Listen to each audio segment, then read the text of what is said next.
Hello guys, I am Mukesh Kaushik from JP Girls College, Nagpur. Guys, आज की class में हम प्रोनाउन के ऊपर डिस्कस करेंगे। इससे पहले हमने इंटरोगेटिव प्रोनाउन के ऊपर बात की। आज की क्लास में हम डेमोन्स्ट्रेटिव प्रोनाउन के ऊपर डिस्कस करेंगे। ध्यान से समझिएगा क्या होता है demonstrative pronoun. Guys, demonstrative pronoun को हिंदी में संकेतवाचक सर्वनाम कहा जाता है। वह शब्द जिसका प्रयोग किसी व्यक्ति या वस्तु की तरफ संकेत करने के लिए किया जाता है उसे संकेतवाचक सर्वनाम कहा जाता है। इन इंग्लिश डेफिनेशन ध्यान रखना आपने। Demonstrative pronouns point out the persons और things for which they stand. अर्थात संकेतवाचक सर्वनाम व्यक्ति और वस्तु की तरफ संकेत करते हैं जिनके लिए ये प्रयोग होते हैं। तो ऐसे शब्दों को संकेतवाचक सर्वनाम कहा जाता है। अंग्रेजी में ऐसे कौन से शब्द हैं गाइस जिनको हम डेमोन्स्ट्रेटिव प्रोनाउन के रूप में प्रयोग कर सकते हैं? तो ध्यान दीजिए गाइस।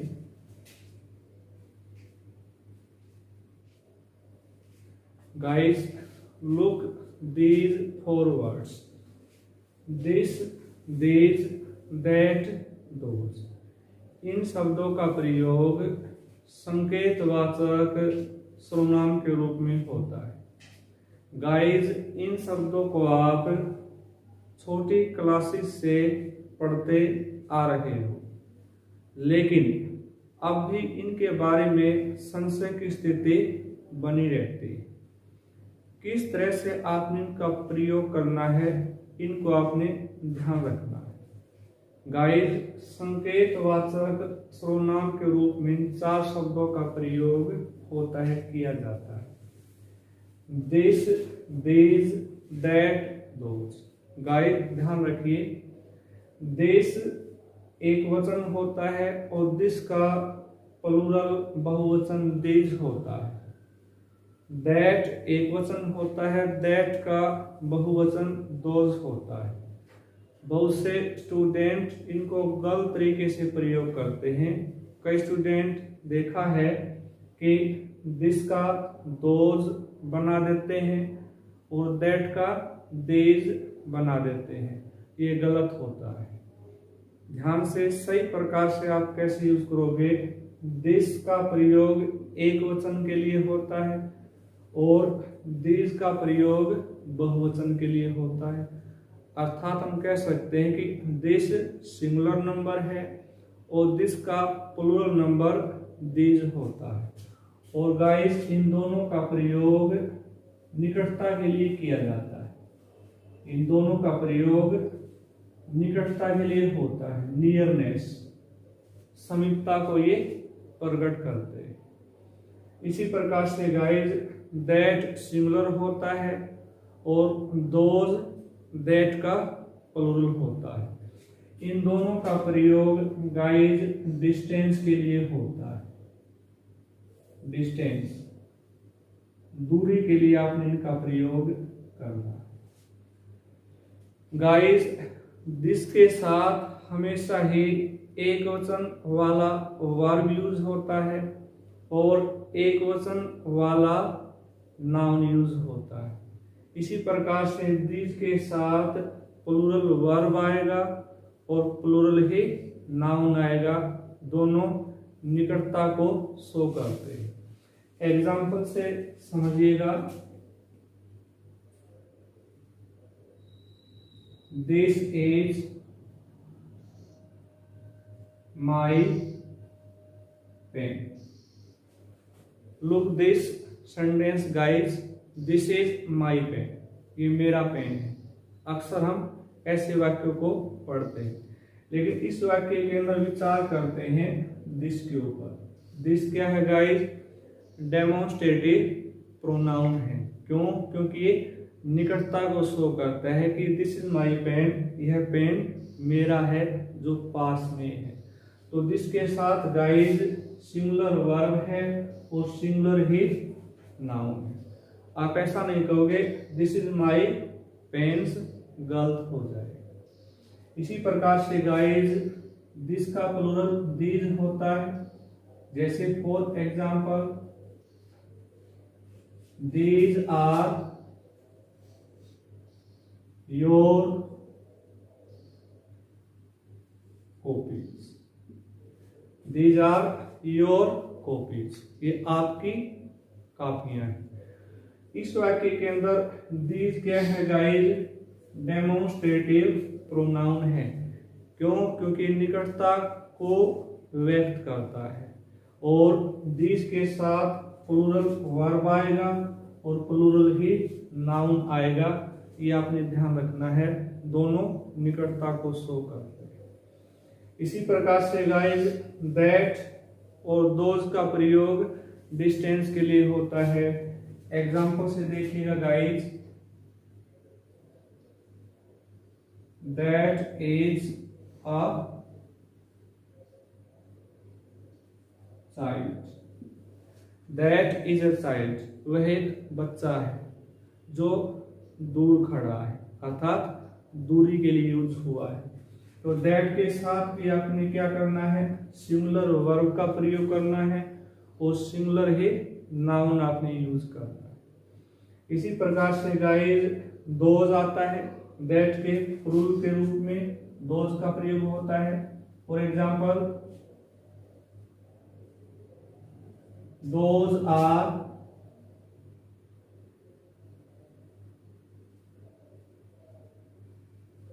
नोटी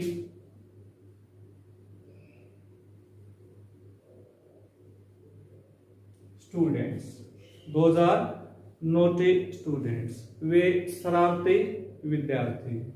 तो दोज के पश्चात देखिए गाइस प्लूरल वर्ब है और प्लूरल ही नाउन है।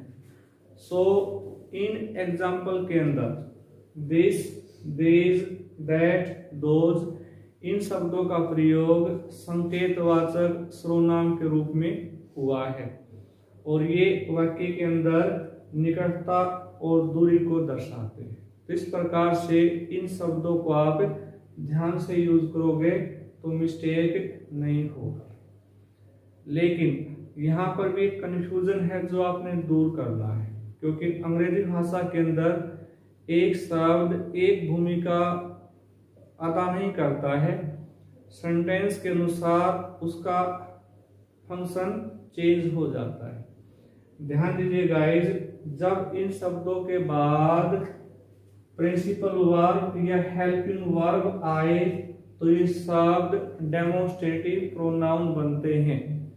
लेकिन जब इन शब्दों के पश्चात नाउन आता है तब ये शब्द डेमोन्स्ट्रेटिव एडजेक्टिव बन जाते हैं। कैसे गाइस? एग्जाम्पल से देखिएगा, साथ में आपको क्लियर हो जाएगा।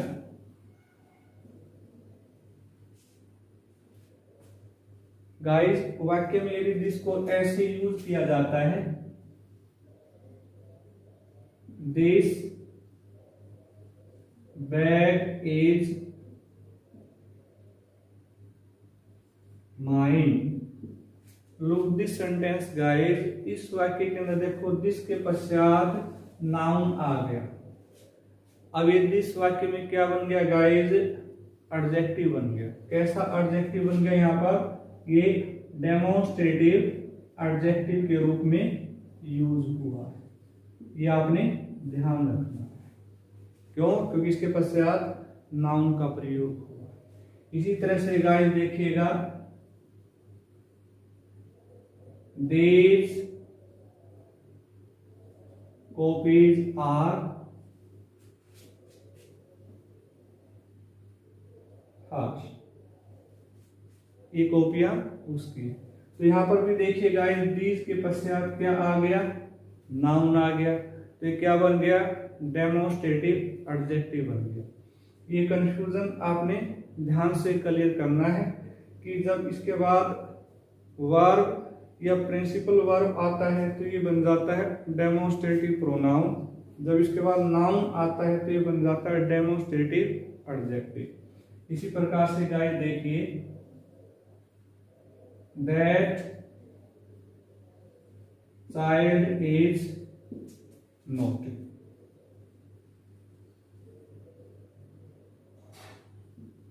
वह बच्चा शरारती है। तो यहां पर भी देखो गाइस, दैट के पश्चात क्या आ गया, नाउन आ गया। अब ये बन गया डेमोन्स्ट्रेटिव एडजेक्टिव बन गया। इसी प्रकार से दोज हो जाता है guys, those students are smart. तो दोज के पश्चात क्या है गाइस, नाउन है। तो ये क्या बन गया यहाँ पर, डेमोन्स्ट्रेटिव एडजेक्टिव हो गया। तो इस प्रकार से आपको ध्यान रखना है, ये चार वर्ड्स डबल रोल अदा करते हैं। ये डेमोन्स्ट्रेटिव प्रोनाउन भी बन जाते हैं और यही डेमोन्स्ट्रेटिव एडजेक्टिव भी बन जाते हैं। मेन अंतर क्या है, जब इनके बाद वर्ब या प्रिंसिपल वर्ब आता है तो ये डेमोन्स्ट्रेटिव प्रोनाउन कहलाते हैं, और जब इनके पश्चात नाउन आता है, नाउन के साथ ही वाक्य में यूज होते हैं, तो ये डेमोन्स्ट्रेटिव एडजेक्टिव कहलाता है। सो गाइस, आई थिंक आपको स्पष्ट हो गया कि डेमोन्स्ट्रेटिव प्रोनाउन क्या होता है। आई रिपीट अगेन, वह शब्द जिसका प्रयोग किसी व्यक्ति या वस्तु की तरफ संकेत करने के लिए होता है, ऐसे शब्दों को आप डेमोन्स्ट्रेटिव प्रोनाउन कह सकते हो। तो ये होता है गाइस डेमोन्स्ट्रेटिव प्रोनाउन। एग्जाम की दृष्टि से हम एग्जाम्पल लेते हैं, कैसे एग्जाम में आपसे पूछा जा सकता है।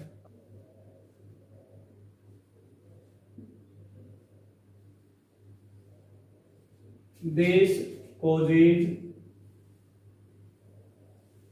कैंसर।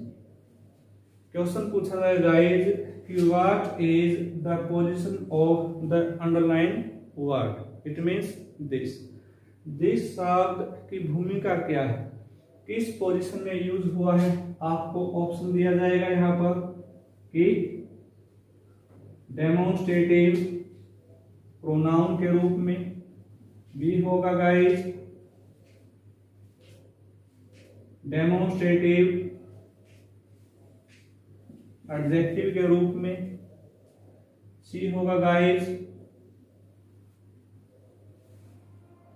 प्रॉपर नाउन के रूप में, डी होगा गाइस नन ऑफ दीज। तो ध्यान से देखिए गाइस, जिसके पश्चात कोज क्या है, यहाँ पर वर्ब के रूप में आया है।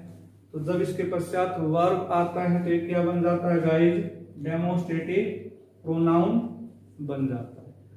तो इस तरह से आपने ध्यान रखना है, जब इसके पश्चात नाउन आए तो एडजेक्टिव बन जाता है, वर्ब आता है तो ये क्या बन जाता है, डेमोन्स्ट्रेटिव प्रोनाउन बन जाता है। तो इस एग्जांपल में इसकी भूमिका क्या है, demonstrative pronoun. So guys, I think आपको अच्छी प्रकार से क्लियर हो गया कि क्या होता है demonstrative pronoun and demonstrative adjective. आज की क्लास में हम यहीं तक लेते हैं, आगे की क्लास में हम नेक्स्ट टाइप के ऊपर डिस्कस करेंगे। Okay, have a nice day, thank you.